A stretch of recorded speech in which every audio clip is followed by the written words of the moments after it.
Hello అండి, welcome back to my channel.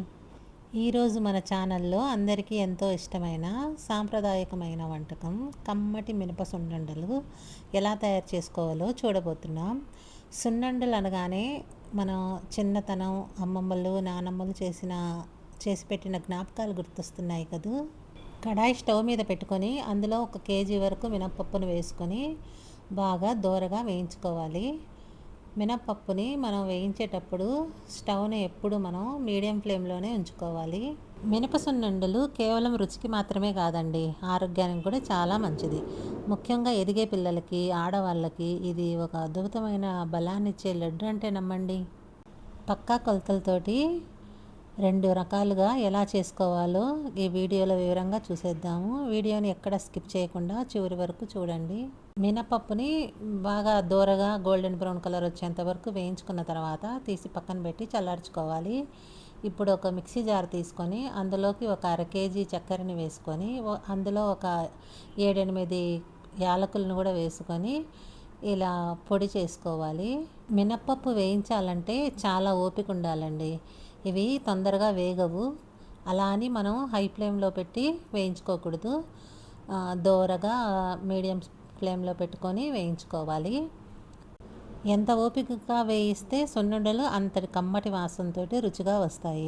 పప్పు లోపల వరకు చక్కగా వేగాలి. చూసారు కదా, పప్పు చక్కగా వేగి చల్లారిన తర్వాత ఒక మిక్సీ జార్ తీసుకొని అందులో ఇలా మెత్తగా కాకుండా కొద్దిగా బరకతోటి మిక్సీ పట్టుకోవాలి. ఈ సున్నుండల్ని సన్నగా బలహీనంగా ఉన్న పిల్లలకి ప్రతిరోజు ఒక సున్నుండ తినిపిస్తే వారు ఎంతో ఆరోగ్యంగా బరువు పెరుగుతారు, మరియు కండరాల పుష్టి కూడా కలుగుతుంది. మిగతా మినపప్పును కూడా ఇలా మిక్సీలో వేసుకొని పౌడర్ చేసుకోవాలి.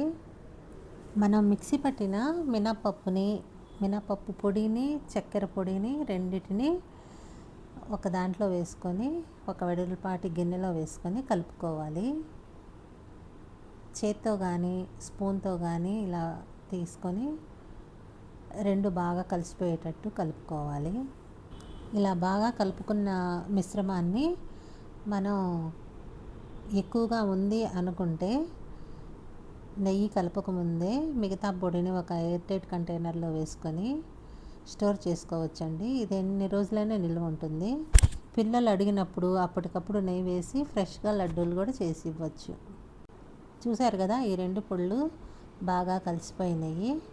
ఇప్పుడు మనం వీటిలోకి లడ్డూలను తయారు చేయడానికి నెయ్యిని కరిగించుకుందాము. ఈ నెయ్యిని నేను ఇంట్లోనే తయారు చేసుకున్నాను. ఈ నెయ్యిని ఇంట్లోనే పర్ఫెక్ట్గా ఎలా తయారు చేసుకోవాలో మన ఛానల్లో ఆల్రెడీ వీడియో ఉందండి, ఒకసారి తప్పకుండా చూడండి.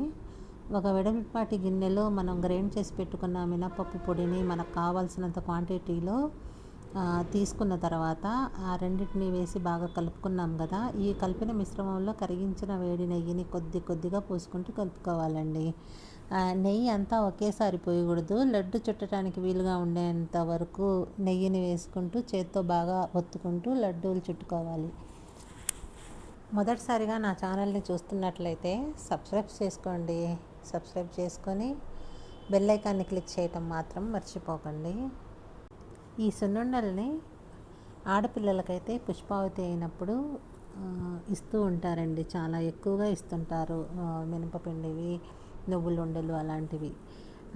ఇలానే మగపిల్లలకు కూడా ముస్లిం ఇళ్ళల్లో అయితే ఉడుగులు చేయిస్తారు కదా, అప్పుడు కూడా పిల్లలకి బలం కోసం, ఎముకల బలం కోసం, ఆరోగ్యం కోసం ఈ లడ్డూలని తినిపిస్తూ ఉంటారనమాట. ఈ సున్నుండలు తింటే ఇన్స్టంట్ ఎనర్జీ వస్తుందండి. ఇందులో ఉండే కార్బోహైడ్రేట్లు, ప్రోటీన్లు మరియు నెయ్యి శరీరానికి తక్షణ శక్తినిస్తాయి. నీరసంగా ఉన్నప్పుడు ఒక సున్నుండ తింటే ఎనర్జీ వస్తుందండి బాగా. ముఖ్యంగా ఆడోళ్ళకి ఎంతో మేలు చేస్తుందండి. పెరిగే ఆడపిల్లలకి, గర్భిణీలకు, డెలివరీ అయిన బాలింతలకి నడుము నొప్పులు రాకుండా చేయడంలో సున్నుండలు అద్భుతంగా పనిచేస్తాయండి. చూసారు కదా, ఇలా మనం ఒత్తుకుంటూ ఉండలు చుట్టుకోవాలి. చూస్తుంటేనే టెంప్టింగ్గా ఉంది కదా. ఇప్పుడు మిగిలిపోయిన ఆ పిండిని మనం ఒక ఎయిర్ టైట్ కంటైనర్ బాక్స్లో వేసుకొని స్టోర్ చేసుకుందాము. చూసారు కదా, ఇలా వేసుకొని స్టోర్ చేసుకుంటే మీకు ఎన్ని రోజులైనా నిల్వ ఉంటుందండి. ఈ లడ్డూలు అయిపోయిన తర్వాత పిల్లలు మళ్ళీ కావాలన్నప్పుడు నెయ్యి కరగ తీసుకొని మళ్ళీ ఈ పిండి వేసుకొని ఫ్రెష్గా చేసుకోవచ్చు అన్నమాట. ఇంకెందుకు ఆలస్యం, ఇంకో రెండో టైపు సున్నుండలను కూడా చూసేద్దాం రండి.